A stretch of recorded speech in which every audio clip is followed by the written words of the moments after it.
গাজায় ইসরায়েলের টার্গেট স্বাস্থ্যকর্মী, নতুন করে হামলায় একদিনে নিহত শতাধিক ফিলিস্তিনি। যুদ্ধবিরতি বাস্তবায়নে লেবাননের সেনাবাহিনীর সঙ্গে কাজ করবে হিজবুল্লাহ। বৈশ্বিক উত্তেজনার মধ্যেই চীন ও রাশিয়ার যৌথ মহড়া, লক্ষ্য দ্বিপাক্ষিক সম্পর্ক উন্নয়ন। বলছে দুই দেশ। দক্ষিণ কোরিয়ার আকাশসীমায় যুদ্ধ বিমান অনুপ্রবেশের অভিযোগ। রিপাবলিকানদের পর এবার 5 ডেমোক্রেট সদস্যকে বোমা হামলার হুমকি। আতঙ্কে মার্কিন আইন প্রণেতারা। পুলিশি তল্লাশিতে পাওয়া যায়নি কোনো কিছু। এফবিআইকে তদন্তের নির্দেশ বাইডেনের। পিটিআইকে নিষিদ্ধে পাকিস্তানের প্রাদেশিক পরিষদে প্রস্তাব উত্থাপন, ঐক্য নষ্টের অভিযোগ। ইমরান খান দম্পতির বিরুদ্ধে আরও 8 মামলা দায়ের।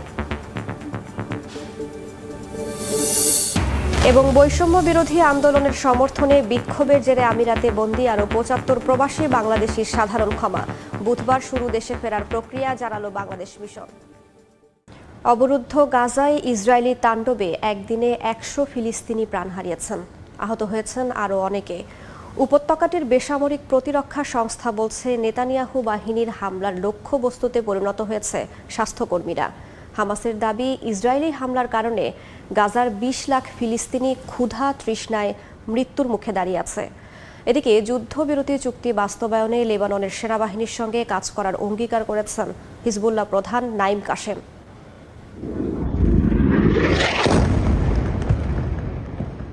গাজায় অব্যাহত আছে নেতানিয়াহু বাহিনীর তাণ্ডব। তাদের নির্বিচার গোলাবর্ষণে প্রাণ হারাচ্ছেন নিরীহ ফিলিস্তিনিরা। শুক্রবার গাজার বেসামরিক প্রতিরক্ষা সংস্থা জানায়, উপত্যকাটির উত্তরাঞ্চলে নেতানিয়াহুর সেনাদের আক্রমণে 24 ঘণ্টায় বহু মানুষ হতাহত হয়েছেন। স্থল অভিযানের পাশাপাশি বাসিন্দাদের বাড়ি লক্ষ্য করে চলছে বিমান হামলা। হামাস নির্মূলের নামে চালানো অভিযানে গাজার সাধারণ মানুষ হত্যা করেই থেমে নেই নেতানিয়াহু বাহিনী। স্বাস্থ্যসেবায় নিয়োজিত কর্মীদেরও লক্ষ্যবস্তুতে পরিণত করছে তারা। শুক্রবারও গাজার উদ্ধারকারী কয়েকটি দল ইসরায়েলি সেনাদের হামলার শিকার হয় বলে জানা গেছে।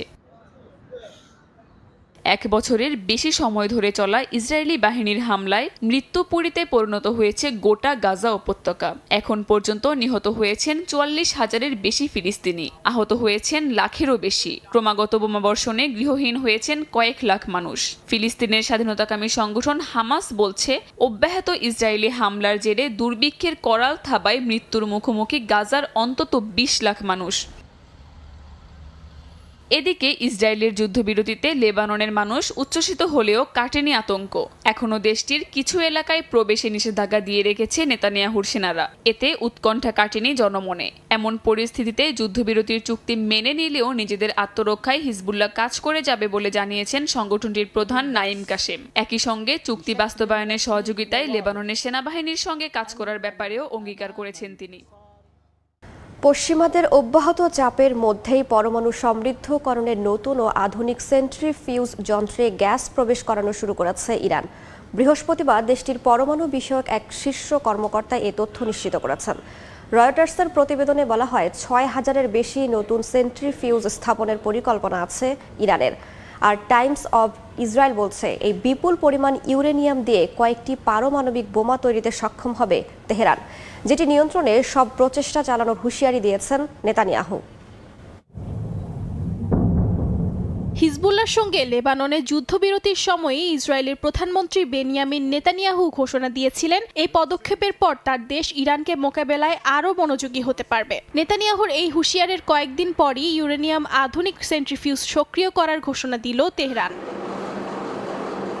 বৃহস্পতিবার দেশটির পারমাণবিক শক্তি সংস্থার প্রধান মোহাম্মদ ইসলামী ঘোষণা দেন, তার দেশ সেন্ট্রিফিউজে ইউরেনিয়াম গ্যাস প্রবেশ করানো শুরু করেছে। টাইমস অফ ইসরায়েল বলছে, ইরানের এই পদক্ষেপ পরমাণু কর্মসূচি আরও এগিয়ে নেওয়ার চেষ্টারই অংশ। এরই মধ্যে দেশটি যে পরিমাণ ইউরেনিয়াম মজুত করেছে তা দিয়ে কয়েকটি পরমাণু বোমা তৈরি সম্ভব। পরমাণু নিয়ে এমন খবরের মধ্যেই স্থানীয় সময় বৃহস্পতিবার ইসরায়েলি প্রধানমন্ত্রী নেতানিয়াহু ঘোষণা দেন, ইরানকে পারমাণবিক অস্ত্র তৈরি থেকে বিরত রাখতে তার দেশ সব রকমের চেষ্টা করবে। যদিও বক্তব্যে এসব পদক্ষেপের বিস্তারিত কিছু জানাননি নেতানিয়াহু। বর্তমানে 10,000-এর বেশি পারমাণবিক সেন্ট্রিফিউজ আছে ইরানে। গত সপ্তাহে IAEA এর 35 রাষ্ট্রের বোর্ড অব গভর্নর্সের বৈঠকে ইরানের বিরুদ্ধে পরমাণু কর্মসূচিতে অসহযোগিতার অভিযোগ তোলা হয়। একই সময়ে ইরানের সক্ষমতা নিয়ে একটি হালনাগাদ মূল্যায়ন তৈরির আহ্বান জানান নেতারা। তেহরানের ওপর আরও নিষেধাজ্ঞা আরোপের জন্য যেটি পাঠানো হতে পারে জাতিসংঘের নিরাপত্তা পরিষদে। যদিও ইরানি কর্মকর্তাদের ভাষ্য, তারা ইউরেনিয়াম সমৃদ্ধকরণের মাত্রা 60% মধ্যে সীমিত রাখবে। শুক্রবার যুক্তরাষ্ট্র, ফ্রান্স ও জার্মানির সঙ্গে ইরানের পররাষ্ট্রমন্ত্রীর রাজনৈতিক উপদেষ্টা মাজিদ রাভানচির বৈঠকেও আলোচনা হতে পারে এই বিষয়ে। অর্জিতা শাহজিন, সময় সংবাদ।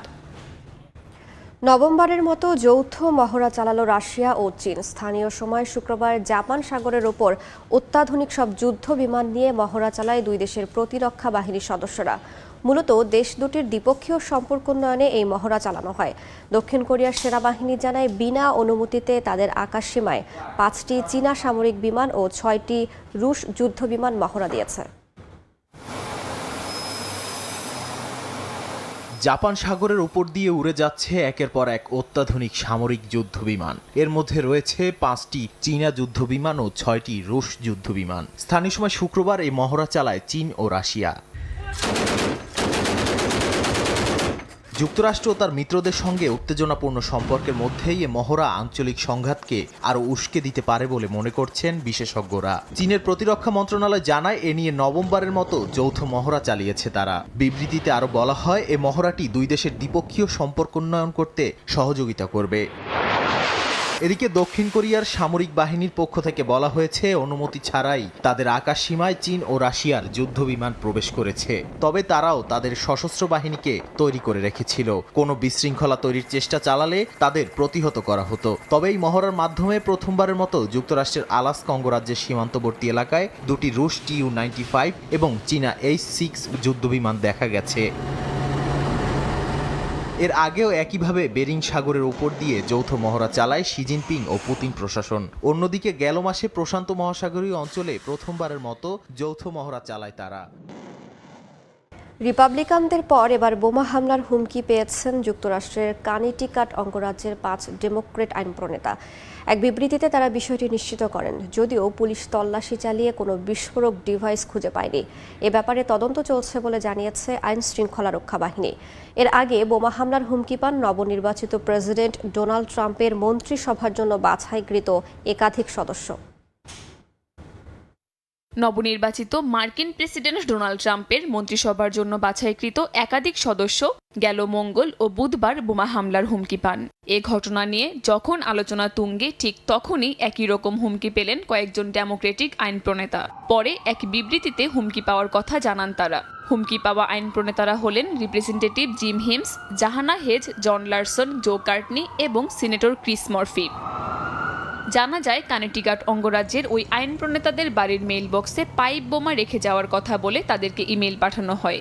যদিও তাৎক্ষণিকভাবে পুলিশ তদন্ত শুরু করলেও কোনো বিস্ফোরক খুঁজে পায়নি। তবে রহস্য উদ্ঘাটনে এখনও তদন্ত চলছে বলে জানিয়েছে অঙ্গরাজ্যটির পুলিশ।